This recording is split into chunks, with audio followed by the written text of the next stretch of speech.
Acun Medya'dan neden ayrıldım konusuna başlıyorum. Çok kötüydü, bana şunu yaptılar, bunu yaptılar. Oranın tehlikesi şu. Telefonu bir açtım, mesajlar. Bana diyor ya çıkmışsın, şöyle olmuşsun, böyle olmuşsun. Yaşlı konuşması oldu ama dünya hayatı böyle. Sizin yüzünden kimse bana sponsor duymak istemiyorum. İngilizceni nasıl geliştirdin? Sen niye geliştiremedin bu saate kadar? Herkese yeniden merhaba. Bu videoma da hoş geldiniz. Sadık 1355 takipçim. Dün 1358'de 3 kişi gitti.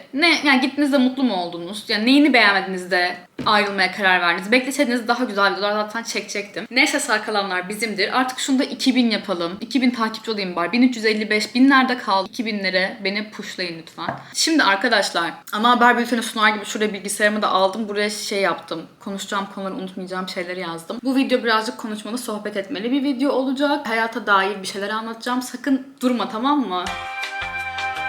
Ben attıkça önüme geliyor. Bak sıkılabilirsiniz. Size aşağıda bölüm bölüm hangi dakikada ne konuştuğumu yazdım. Tamam mı? Ben de çünkü bu videoları hep sara sara izlerim. O yüzden merak ettiğiniz kısma geçin. O kısmı izleyin diyorum. Şimdi önce ben kimim biraz bundan bahsetmek istiyorum. Ben Merve. Instagram hesabım Mervelicious. Mervelicious diye okunuyor. Bu konuda çünkü bazı zorlanan insanlar var. Mervelicious falan diyenler var. Mervelicious. TikTok hesabımda aynısı. Sonunda sadece bir tane daha S var. 20 yaşındayım. Yarışmaya Türkiye'den katılıyorum. Yeditepe Üniversitesi'nde çeviri bilim okudum. Çevre değil, çeviri bilim okudum. İngilizce okudum. O yıllarda İspanyolca öğrenmeye başladım. Çünkü okulda ya İspanyolca da Rusça öğrenmek zorunluydu. Ben de İspanyolcayı seçtim. Şimdi bu videoda birazcık son patlayan, viral olan, son dediğim sanki birçok böyle videom vardı. Bir tane zaten. Acun Medya'da Dominik'te bir günüm videosundan sonra dedim ki şimdi ben şu anda Türkiye'deyim. Türkiye'ye döndüm. Acun Medya'dan ayrıldım. Yeni videolar çekmeden önce bir araya neden ayrıldım, ne oldu da şu an Türkiye'deyim. Aradaki o köprü bağlantıyı sağlarken de hiç fark ettim ki kendimden bugüne kadar bahsetmedim. Birazcık bundan bahsedeyim. Hayata karşı bir şeyler konuşayım. Kariyer, iş bulmak, iş aramak gibi konulara değineyim dedim. Çok merak edilen Acun Medya'dan neden ayrıldım konusuna başlıyorum. Arkadaşlar tek cevabı var. Hiç böyle sansasyonel bir şey değil. Direkt söyleyeyim. Kariyer inşa etmeye karar verdiğim için ayrıldım. Zor bir karardı. Çok da üzülerek ayrıldım. Çünkü orada her şey çok yolundaydı. Böyle sansasyonel bir şeyler bekliyorsanız öyle değildi işte.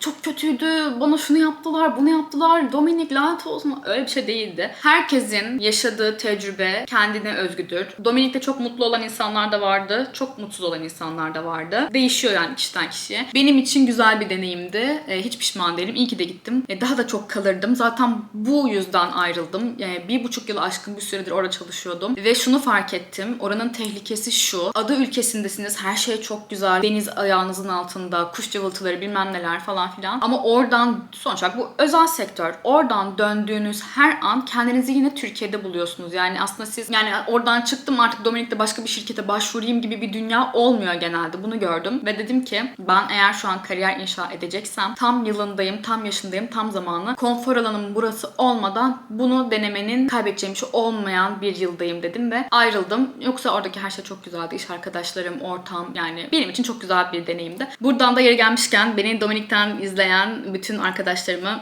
öpüyorum. Sizi özlüyorum. Bu arada TikTok videosuna geleyim. O videoyu ben ihbar süremin son gününde çektim. İhbar günümün doldurduğum o şeyin son gününde çektim. Attım o videoyu TikTok'a. Sonra New York'a gittim. Telefon kapalıydı. Telefonu bir açtım, mesajlar. O ne diyor ya çıkmışsın, şöyle olmuşsun, böyle olmuşsun. Dedim video tuttu. Tabii Acun Medya, Dominik falan deyince tuttu muhtemelen. O videoda da zaten bu arada iki çift lafım olacak yani. Videolara gelen yorumlar çok komik. Hepsine çok güldüm genel olarak. Zaten bir yerden sonra takip edemedim. Arkadaşlar yani ben tutup orada size tedarikçi toplantılarını gerçek anlamda çekecek değildim herhalde yani. Bu bir eğlence videosuydu. Ben de zaten eğlence videosu olduğu için burada size çalışıyor gibi yapıyorum. Şöyle yapıyorum. Maillerde adım geçiyor mu diye bakıyorum falan dedim. Bundan sonra çekeceğim videolarda da gerçekten bir çalışma günümü nasıl çekeyim, ne çekeyim? Bunun gizlilik anlaşması var, sözleşmesi var, osu var, busu var yani. Bunlara takılmayın. Geçtik bu konuyu. Bir de pardon geçmedik. Bak bu zamana kadar Instagram'da bana en çok gelen mesaj şu oluyordu. Boyun kaç?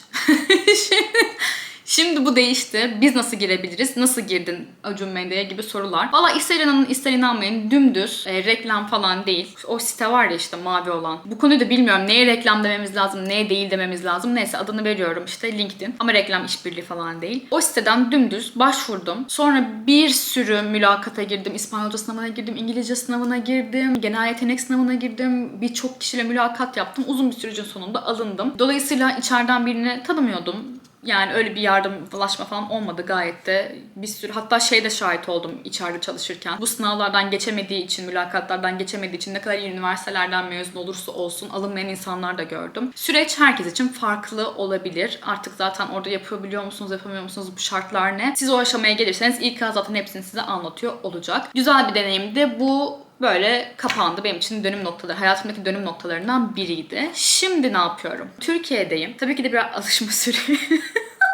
Alışma süreci tabii ki de birazcık zor oldu. Ada hayatına alıştıktan sonra hani Türkiye zor, gerçekten zor. Ki ben çok oradakiler gibi çok kalmadım bile. Orada 8 sene, 9 sene, 4 sene, 5 sene yaşayan iş arkadaşlarımız vardı. Onlar bence dönmesinler arkadaşlar. Sizi büyük bir depresyon bekliyor dönünce. Çünkü mümkün değil yani. Orada her şey çok güzel bence. Dolayısıyla buraya dönünce hayatla yüzleşmeye başlıyorsunuz. Bu sadece iş anlamında değildi bu arada. Hani o sıcak havayı bırakmak bile benim için çok kötüydü. Çünkü ben kıştan nefret eden bir insan, birden kışın göbeğinde buldum kendimi. Bir şirketin Latin Amerika tarafında yönettiği operasyonla ilgileniyorum. Şu anda maşallah her şey çok iyi gidiyor. Yeni iş arkadaşlarım da, yeni işverenim de çok tatlı insanlar. Ve bana bu kariyer inşa etme kısmında çok destek ve yardımcılar. Çok sağ olsunlar. Nisan'a kadar buradayım, Türkiye'deyim. Nisan'dan sonra beni yine, yani bir Karayip macerası kadar çılgın olmasa bile bence onunla yarışacak kadar çılgın bir şey bekliyor, macera bekliyor. Ama şu anda çok böyle özel bir insan olduğum için değil de hani ünlü söz yazarı ve müzisyen Çakal'ın da dediği gibi planını anlatma, ballandırarak.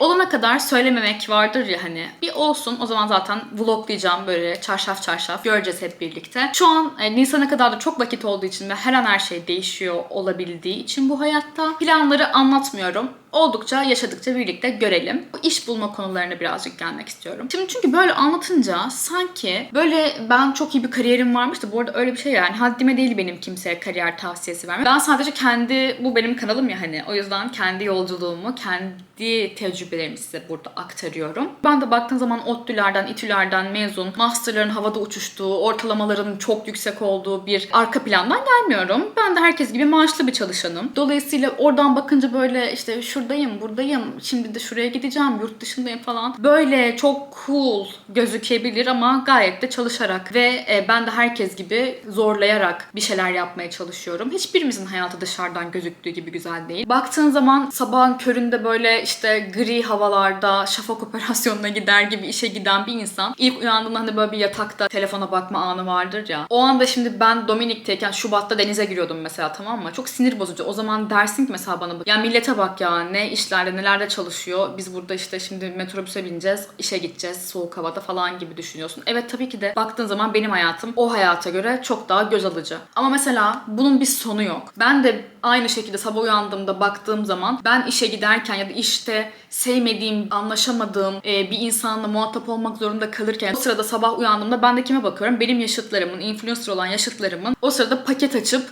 sabah ata binip güzellik maskesi, yüzünde güzellik maskesi varken masaj yaptırmaya gittiği hayatını izliyorum ve diyorum ki ben diyorum işte bir ay çalışıyorum, işte şu kadarcık maaş alıyorum, bu kız gidiyor zaten onu o gün harcıyor diyorum mesela. O başkasına bakıyor, başka şeyler diyor. Ona ün yetmiyor, diğerine para yetmiyor, diğerine başarı yetmiyor. Yani bu aslında baktığın zaman, bak çok yaşlı konuşması oldu ama dünya hayatı böyle. Çocuklar, dünya hayatı böyle. Bunun sonu maalesef yok. Ama tabii ki de para önemli mi? Önemli tabii ki de. Yani niye çalışıyoruz ya? Bir masajımızı yaptıralım, bir konser gördüğümüzde gidelim yani, anladın mı? Ya çabalamadan hiçbir şey olmuyor. Demek istediğim bu. Hepimiz işsiz kalıyoruz. Hepimiz istemediğimiz yerlerde çalışmak zorunda kalıyoruz. Hepimiz bazen bir işe başvurup işi o kadar içimize sinmiyor ki mesela şey dediğimiz oluyor yani. Ay inşallah aramazlar. İşe başvuruyorum ama inşallah aramazlar. Hani bunların hepsini ben de yaşadım. Gerçekten işsiz kalmak çok zor. Bu yüzden hani şu an iş arayışında olan, bunalan, depresyona giren herkese diyorum ki bu süreç geçici. Hayatta hiçbir şey kalıcı değil. Hayatta hiçbir şey sonsuza kadar sürmüyor. Lütfen depresyona girip kendinizi karamsarlığa, kötü şeylere doğru yöneltmeyin. Biliyorum dışarıdan söylemesi çok kolay. Hani böyle insan yani o duyguyu yaşayan o umutsuzluğu biliyor. Ve o umut dediğimiz şey de o kadar çabuk gidebiliyor ki yani bir ay veriyorsun mesela kendine, bir yerlere başvuruyorsun. Her başvurduğun yerde şey düşünüyorsun. Tamam, şimdi buraya beni alsalar işte işe şöyle giderim. Şurada çıksam şöyle yapsam falan. Kendini hazırlıyorsun psikolojik olarak. Bazen bazılarını beğenmeyerek başvuruyorsun. Ona rağmen geri dönüş almıyorsun. Kendini çok daha kötü hissediyorsun. Ya ama bunu herkes yaşıyor. Emin olun en güzeli sizi en doğru zamanda bulacaktır. Bu süreçleri tek başına olmadığınızı, herkesin bu süreçlerden geçtiğini söyleyelim. Ben buna inanıyorum. Şu anda size sadece şöyle bir tavsiye verebiliyorum. Daha yaşça küçük olanlara daha çok bu tavsiye verebilirim. Aynı yaşta olanlara da bu tavsiye verebilirim. Sayısal çıkışlı da olsanız, sözel, eşit ağırlık, benim gibi dil hiç fark etmez. Kendinize artık katmanız gereken şeyin bir dil olduğunu size söylüyorum. Bunu şiddetle tavsiye ediyorum. Tam burada var ya, bir reklam alsaydım çok iyi olmaz mıydı? Tam dil dedim işte şu kodla. Ama öyle bir şey yok. Öyle bir şey yok. Sponsor falan yok. 1355 takipçim var. 3 kişi de gitti zaten. 1358'di. 1355 oldu. Sizin yüzünden kimse bana sponsor olmadı. Neyse, devam ediyorum. Lütfen artık İngilizceyi öğrendiğinizi varsayıyorum. Artık İngilizce, ben bu soruyu duymak istemiyorum. İngilizceni nasıl geliştirdin? Sen niye geliştiremedin bu saate kadar? Millet Ay'a çıktı. Sen ne yapıyorsun? Zaten yapay zeka İngilizce artık konuşuyor. Artık İngilizcenin öğrenmenin bir manası kalmadı. Sen artık bari git İspanyolca öğren, İtalyanca öğren, Farsça öğren. Yani ne öğreniyorsan öğren. Yani rekabet çok arttı. Yapay zeka zaten 4 nala binmiş geliyor. Sizi diğerlerinden farklı kılacak şey bu zamana kadar dil oluyordu bence. Peki bu dili nasıl öğreneceğiz? Nasıl dil öğreniyoruz? Ben kendi deneyimlerimden size şunu söyleyebilirim. Eğer bir dille herhangi bir bağ kuramıyorsanız o dili öğrenmenin mümkünatı yok. Boşuna vakit kaybı, para kaybı. Bu bağ nasıl kurulabilir? Benim için ben kendimden yaşadım ve gördüm ki bu müzikle oluyor. Eğer ben o dilde ki bir şarkıyı, bir şarkıcıyı seviyorsam o dili ben öğrenmeye başlayabiliyorum. Ben şimdi o kişinin şarkısını dinliyorsam ve ona eşlik edemiyorsam olmaz. Ben o şarkıyı dinlerken o şarkıya eşlik etmem lazım. Dolayısıyla merak etmem lazım. Şarkının sözlerine bakmam lazım. Onu söyleyebilecek kadar işte ezberlemem lazım. Ne söylediğini merak edip araştırmam lazım. Benim için bu hep müzikle oldu bugüne kadar. İngilizce de böyle oldu çocukluktan beri.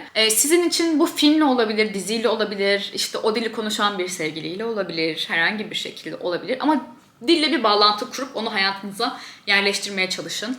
Bu şekilde öğreniliyor bence dil. Yaşayarak öğreniliyor. Yani kariyer böyle bir şey genel anlamda. Birazcık yolda belli oluyor ne yapıp ne yapmayacağınız. Çok da bir şeyler için acele etmeye gerek yok yani. Bir de bir şey söyleyeceğim. Girdiğiniz işte sanki sonsuza kadar siz artık o işte çalışan, o işe mahkum biriymişsiniz gibi bir kafaya girmeyin. Hayattaki birçok şeyin geçici olduğunu ve deneyim olduğunu düşünmeye çalışın. Ben de öyle yapmaya çalışıyorum. Şey falan demeyeceğim. Her sabah 5'te kalk.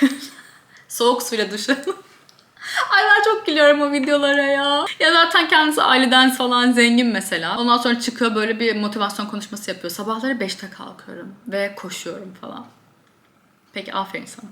Yani umarım gerçekten ciddi anlamda düşündüğüm şeyleri size aktarabilmişimdir. Tüm şeffaflığıyla ve samimiyetimle bunu diliyorum. Önemli olan sağlık. Bu bir gerçek. Sağlığımız olduğu sürece, aklımız başında olduğumuz sürece, çalışabildiğimiz sürece hayatta her şey mümkün.